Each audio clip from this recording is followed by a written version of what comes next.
times have been really tough, haven't they? How bad has it been throughout all of these schools?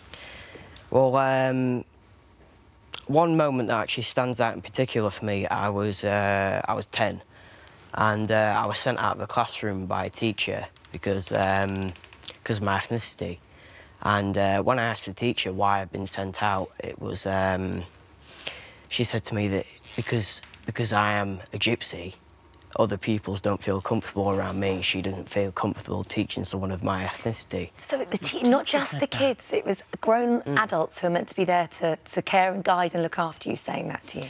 Yeah, and yeah, more or less in the schools, it's actually from the teachers.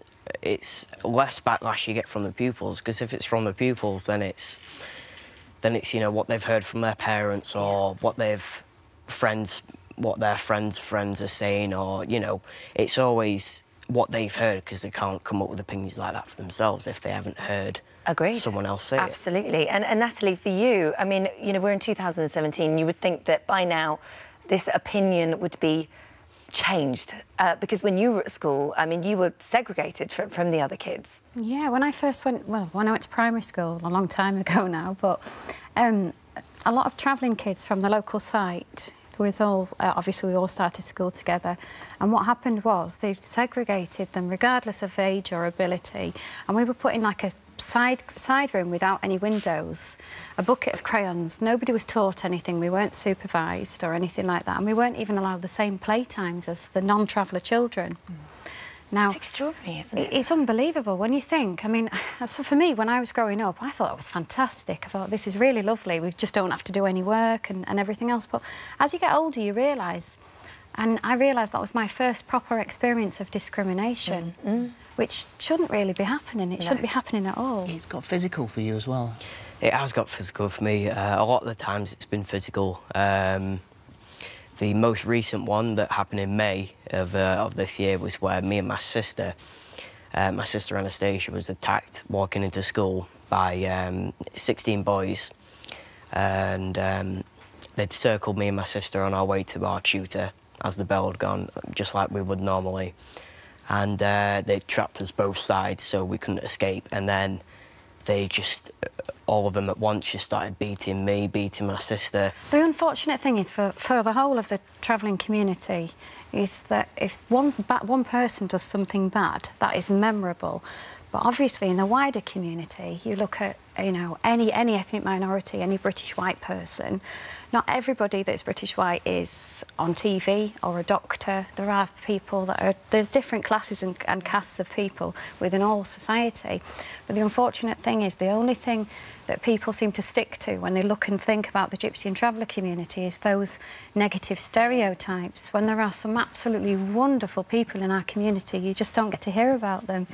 And the unfortunate thing is, though, these opinions are formed by the wider society, and the majority of them haven't even mixed or met any members of the Gypsy and traveller community to form that opinion. Do you think? I think the media do have an awful lot to do with it, but also I do believe that the discrimination towards gypsies and travellers is learned behaviour. It's behaviour that's learned through the media, but it's also behaviour that's learned at home as well. And passed on to the child. And passed on to the children, and it just exasperates, and to the point where people form this opinion, but in the end they don't actually know where it's come from. Yeah.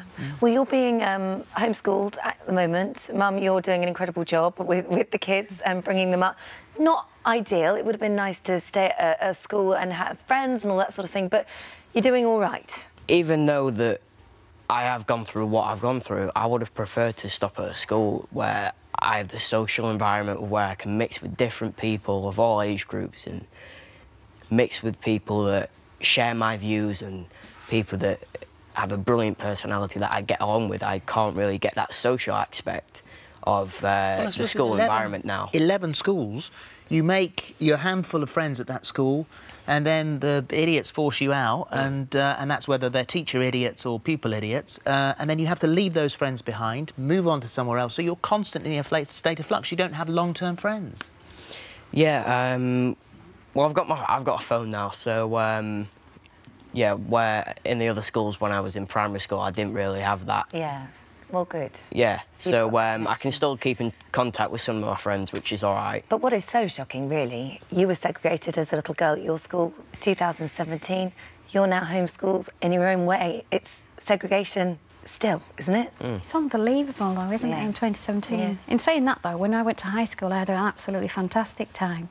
There was no prejudice or bullying or anything else. Well, I've got to say, and you've got ambitions to be Prime Minister. Yeah, I've been thinking about I might want to become Prime Minister because I can make a change with the way that the education system is handled and the way that it's handled for any community. Yeah. And I can make it a safer environment.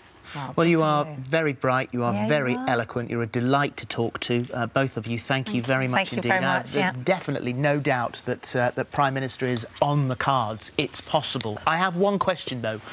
Would you want to move in? Move into where? Number 10. Trainer there, eh? I'd probably put my trailer on there.